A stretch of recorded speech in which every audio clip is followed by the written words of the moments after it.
بسم الله الرحمن الرحيم الحمد لله والصلاة والسلام على رسول الله أما بعد قال الإمام البيقوني رحمه الله تعالى في البيت السادس وكل ما عن رتبة الحسن قصر فهو الضعيف وهو أقسام كثر وما أضيف للنبي المرفوع وما لتابع هو المقطوع. Ce qui signifie tout ce qui est en dessous du Hassan en qualité est qualifié de daïf, de faible. Et il en existe de nombreuses sortes, c'est-à-dire il y a beaucoup de sortes de faibles, de hadiths faibles. Ensuite il dit, et ce qui est attribué au prophète, sallallahu alayhi wa sallam, est appelé al-marfou', l'élevé. C'est-à-dire qu'il est élevé, il remonte jusqu'au prophète, sallallahu alayhi wa sallam. Et ce qui s'arrête au tabi'i est appelé al-maqtou', l'interrompu. Donc, ce qui remonte dans l'attribution jusqu'au prophète sallallahu alayhi wa sallam, ce qui remonte comme parole et action dans l'affiliation jusqu'au prophète sallallahu alayhi wa sallam est appelé marfou', élevé. Et ce qui remonte comme parole ou action jusqu'au tabi'i, on l'appelle al-maqtou'. Et ce qui remonte entre les deux, c'est-à-dire jusqu'au compagnon, on appelle ça al-mawqouf. Et on verra ça plus tard. Donc si ça remonte jusqu'au tabi'i, c'est le maqtou'. Si ça remonte un peu plus haut jusqu'au compagnon, c'est le mawqouf. Et si ça remonte jusqu'au prophète sallallahu alayhi wa sallam, alors c'est al-marfou'. Donc de bas en haut, ça donne al-maqtou', ensuite al-mawqouf, et enfin al-marfou'. Revenons au hadith daïf. Le hadith daïf, c'est celui qui ne réunit pas les conditions du Hassan et dans lequel il manque une ou plusieurs conditions du Hassan. Et comme on a dit, il y a plusieurs sortes de hadith faibles, de hadith daïf, parce que plusieurs raisons rendent un hadith daïf. Exemple, un hadith rapporté par Tirmidhi ibn Majah, Ad-Darimi, Ahmad ibn Khuzayma et d'autres, d'après Abu Sa'id al-Khudri, qui dit que le prophète sallallahu alayhi wa sallam aurait dit « Lorsqu'un homme s'habitue à fréquenter les mosquées, témoignez donc de sa foi. » Ce hadith, par exemple, eh bien, il est faible. Pourquoi? Parce que dans sa chaîne de transmission, il y a un narrateur qui s'appelle Darraj ibn Sam'an Abu Samh. Et à propos de lui, Al-Dhahabi rahimahullah, qui est un grand savant du hadith, a dit Darraj est un de ceux qui rapportent beaucoup de choses répréhensibles. Manakir, il rapporte beaucoup de choses répréhensibles, beaucoup de choses blâmables. Et l'imam Ahmad et d'autres ont dit le concernant toujours, ces hadiths contiennent des manakir, des anomalies graves. Ibn Hajar, quant à lui, a dit sur lui, dans At-Taqrib, qui est une encyclopédie dans laquelle il parle des rapporteurs, il a dit, ce rapporteur, il est sadouk, il est véridique, mais ses récits, d'après Abu Haytham, sont faibles.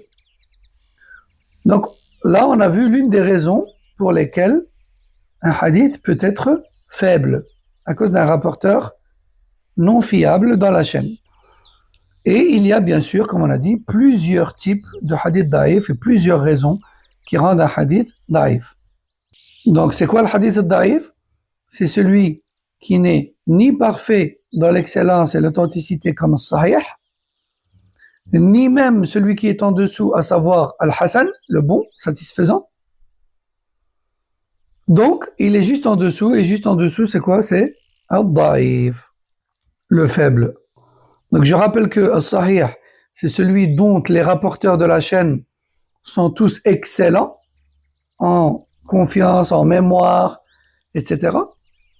Et puis, juste en dessous, on a al-Hassan. Al-Hassan contient dans sa chaîne des rapporteurs qui sont très bons, mais pas aussi bons que les rapporteurs du Sahih. Donc, on ne va pas leur attribuer un mérite qu'ils n'ont pas. Donc, on ne va pas dire que le hadith est Sahih, mais on ne va pas non plus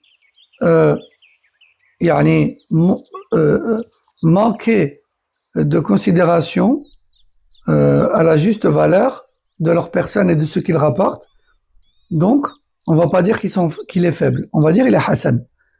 Ensuite, en dessous de ce degré-là, on a Ad-Da'if. Ad-Da'if, eh bien, l'un des rapporteurs, un ou plus, ne sont pas fiables. Ensuite, on a dit que tout ce qui est attribué au prophète sallallahu alayhi wa sallam est appelé marfou'. Marfou'.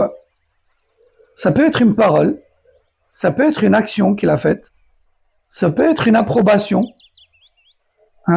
C'est-à-dire qu'il a vu faire une chose, il a gardé le silence. Il l'a approuvé. Donc l'approbation aussi, elle est rapportée de lui, alayhi salatu salam, de manière marfoua.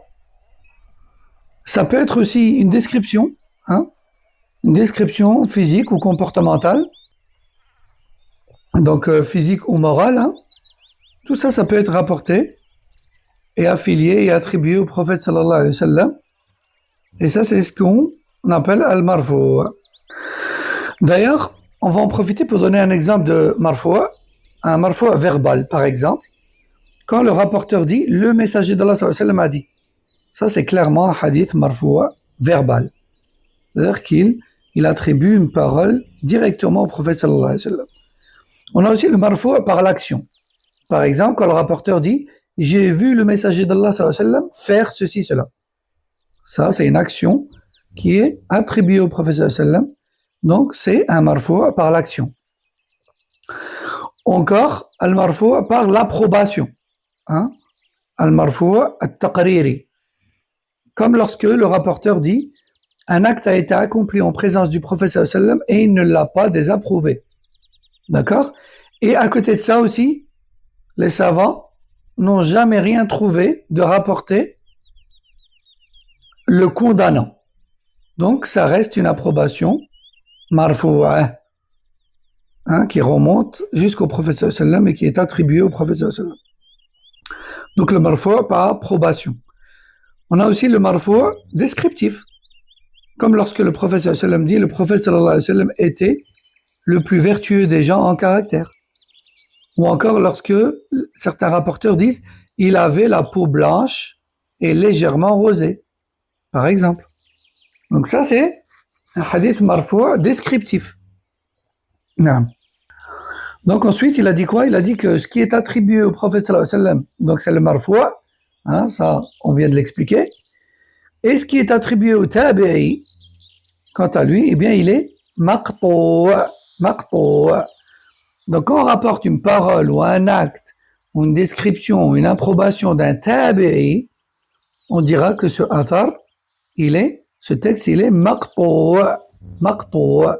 C'est un vocabulaire technique dans le domaine du hadith pour abréger les choses et se comprendre entre adeptes de cette science. Quand on dit qu'un texte est maqtou', ça nous